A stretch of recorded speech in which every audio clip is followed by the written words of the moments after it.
Ok, merci de me recevoir sur votre plateau aux écrans noirs. S'il faille parler de mon parcours, ça va être très long. Donc je vais essayer de le brosser. Déjà, mon parcours il est plus graphiste. Parce que en même temps, j'aime rester à l'écart et voir un peu ce qui se passe, essayer de proposer. J'ai fait ma formation en cinéma en 2008. En 2008 avec certains parents, Arthur Sibita, Aruna Njoya et mon papa qui était cinéaste à l'époque, le feu Ngouda Alphonse. Et après cela, c'est pas évident de faire l'actorat. À ce moment-là, c'est difficile d'être acteur. Bon, je vais m'orienter dans l'infographie parce que j'adore l'infographie et je me dis il faut aussi participer d'une manière ou d'autre au cinéma. Et je vais faire la formation à l'infographie. Et durant toutes ces années, je vais m'appliquer à l'infographie, ayant la flamme de revenir à l'écran et de jouer. C'est en 2019 que je décide de revenir, en même temps acteur et en même temps technicien, pour accompagner, parce que je m'étais rendu compte que c'était un peu difficile pour le monde audiovisuel de gérer l'aspect com. Parce que qui dit film parle de communication, qui dit communication parle de visuel et tout ce qui va avec. Donc, je me suis mis comme entrepreneur d'accompagner les productions dans le design. Et c'est pour cela que vous pouvez voir tous les éléments que j'ai eu à faire dans la production. Et en même temps, exercer en tant qu'acteur. Parce que c'est une petite passion, depuis étant petit, d'être sur scène.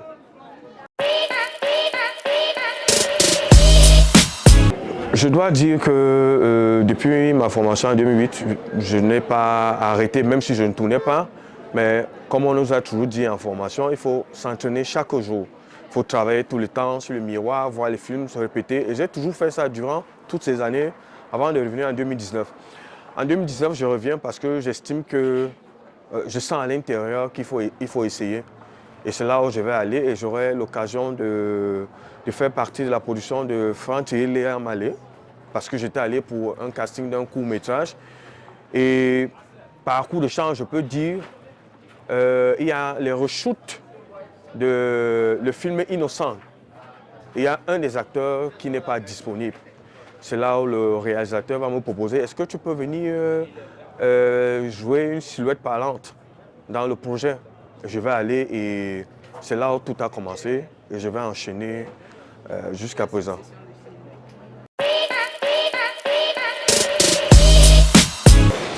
Déjà, je trouve l'ambiance au Cameroun n'est pas évidente.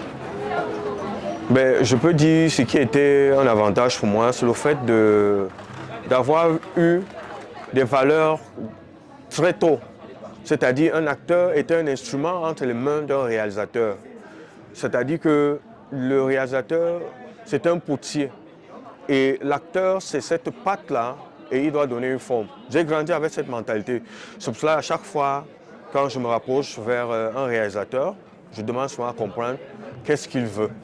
Parce que je dois faire, je dois expérimenter, je dois extérioriser ce que lui veut. Donc, jusqu'à présent, je n'ai pas eu de problème avec les réalisateurs parce que je ne viens pas imposer ma vision des choses. Et j'aime beaucoup plus les réalisateurs qui collaborent avec les acteurs. C'est-à-dire qu'il fait un scénario, mais la discussion avec l'acteur, c'est qu'est-ce que toi tu comprends, qu'est-ce que toi tu peux apporter. Et ça donne toujours quelque chose de magnifique. J'ai eu l'occasion de travailler avec le réalisateur William Dongo, qui est dans votre boîte.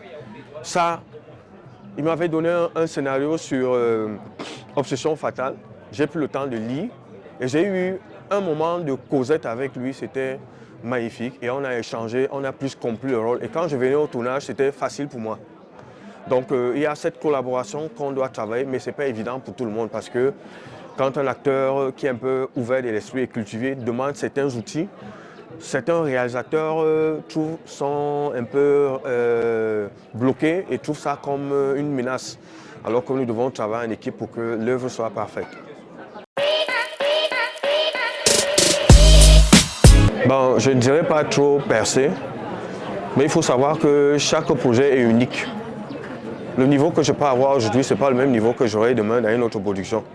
Il faut savoir aussi que l'encadrement technique du projet compte aussi sur le rendu.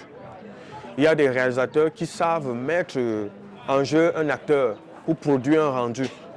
Et moi, je dirais qu'en termes de série, la série Mystère et Blessure qui est en compétition, je suis allé à un autre niveau. Dans les longs métrages où j'ai vraiment travaillé à fond, je vais citer Obsession fatale. J'ai eu les autres longs métrages, mais Obsession fatale, je suis tête d'affiche. Donc, le projet repose un peu sur vous et j'ai eu une collaboration étroite avec le réalisateur qui a permis que je puisse atteindre un certain niveau.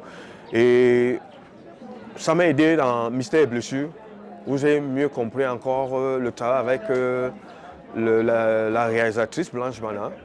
Et les prochains projets, aujourd'hui, dès que j'ai un projet, je prends le temps de lire et de discuter. Pour moi, en termes de long métrage, c'est Obsession fatale. En termes de série, c'est Mystère et Blessure.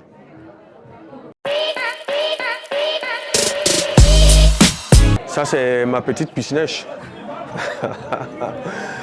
C'est un avantage pour moi parce que lorsque j'arrive dans un projet, c'est aussi du pain béni pour un producteur, un réalisateur d'avoir un graphiste dans son projet. Il sait qu'il a le technicien et il a l'acteur. Donc pour moi, parfois j'arrive sur un projet en tant que graphiste et je me retrouve en train d'avoir un rôle. Parfois je viens comme acteur et je trouve qu'ici ils ont besoin d'un accompagnement en graphisme. Je me présente, je m'introduis parce qu'il est hors de question que je participe comme acteur dans un film et que la communication ne soit pas ça. Parce que ceux qui me connaissent m'ont dit, mais tu as joué dans ce film, mais comment est-ce que la com, les affiches sont genre, attends, tu es sûr que tu as joué? Donc je suis obligé d'aller avec les deux manteaux. Non, ça a beaucoup évolué, hein. À l'époque, c'était compliqué. Vous pouviez voir des affiches où on se retrouve avec 15 personnes, 10 personnes. Les couleurs, ça ne respecte aucune règle. Mais je crois que je ne suis pas le seul à être entré dans le domaine pour apporter un nouveau vent. Il y a plusieurs qui se sont intéressés. Aujourd'hui, on peut voir, vous n'avez qu'à regarder les visuels comme révélation scandaleuse. Vous voyez qu'on prend déjà soin à faire des affiches selon le thème et à présenter la vision du film. Avant, je ne peux pas condamner ceux qui étaient là parce qu'il n'y avait pas de graphistes qui ont pris sur eux. Il faut savoir que la production au Cameroun n'est pas encore financée. Et à un moment, j'ai compris ces producteurs qui pouvaient accentuer l'argent sur la production, mais sur la com, n'avaient plus les moyens parce qu'ils étaient essoufflés. Et au départ, j'ai commencé à accompagner, et ils ont commencé à mettre ça au sérieux aujourd'hui où quand tu fais un film, tu tiens compte de la com. Aujourd'hui, on m'appelle pour des projets en post-production pour venir voir le film pour que je puisse proposer des visuels. On m'appelle, ce qui ne se faisait pas avant. Et moi, j'encourage tous ceux qui se lancent dedans. Et vous voyez aujourd'hui, si quelqu'un fait un film et il fait une affiche bizarre, le public va tomber sur cette personne. Pourquoi? Parce qu'on a pu montrer que les deux vont de pair. Et je crois qu'on est en train d'évoluer.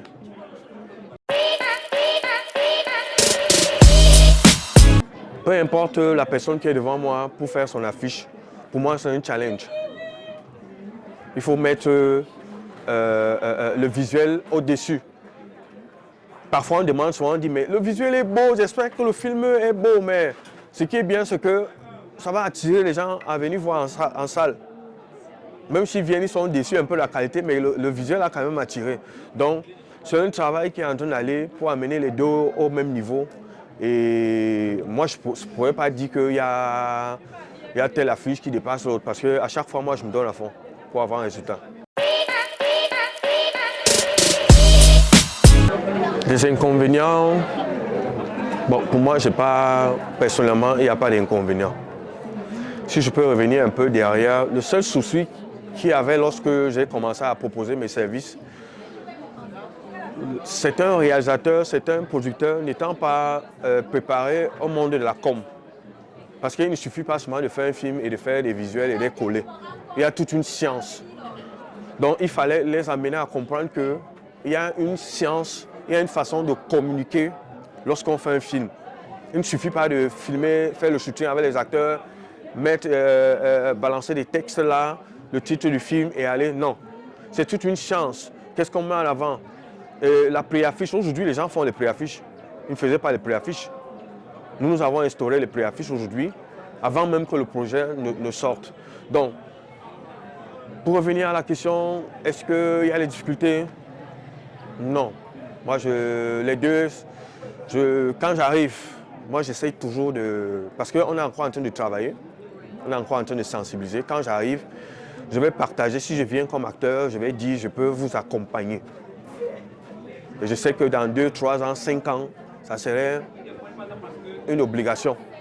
Et beaucoup aujourd'hui, même si je ne participe pas dans le film, il sait que dès qu'il finit son film, il va me contacter pour faire les visuels. Et un autre petit problème qu'on avait, c'était un problème de shooting. À l'époque, on était habitué, on va aller capter, on va aller prendre les images dans la vidéo. Et ça, en termes de travail, on n'a pas un rendu de qualité. Donc, il a fallu batailler avec eux, aller faire les shootings. Aller faire les shootings pour avoir le bon rendu. Et c'est devenu une norme. C'est devenu une norme. Ils sont rares ceux qui piquent encore des images dans la vidéo pour faire les visuels. Et nous voyons ce qui est là dehors, que c'est beau. Et moi, je peux qu'être content.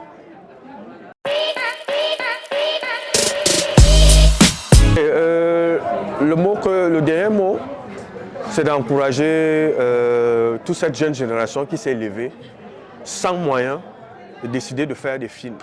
Malgré les critiques, malgré les problèmes, ils ont décidé de s'entêter. C'est pour ça qu'aux écrans noirs, à chaque fois, on voit plus les jeunes. On voit moins les vieux qui produisent les films. On voit beaucoup de jeunes qui osent. Et mon message, c'est vers les sponsors, les mécènes, de venir investir dans le cinéma. Moi, je demande de venir mettre l'argent. Vous avez des gens qui ont de l'argent, qui peuvent claquer 10 millions dans une fête de boîte de nuit. Mais prenez moins 2, 3, 4, 5 millions, venez mettre dans le cinéma, on va vous rendre ça. Mais ça va nous faire progresser. Et mon coucou va aller sur une jeune communauté que j'ai découvert récemment, la plaine Tika, au niveau de la Damawa, avec qui j'ai eu un projet récemment. Je vous fais un petit coucou les gars et je vous encourage à continuer. C'est une jeunesse qui a décidé de mettre en haut la culture Tika au travers du cinéma. Ils n'ont pas les moyens, mais ils ont besoin de la visibilité. Et dans les jours à venir, les mois prochains, le film qu'on a fait, ils vont faire la com et moi j'invite les gens à les soutenir.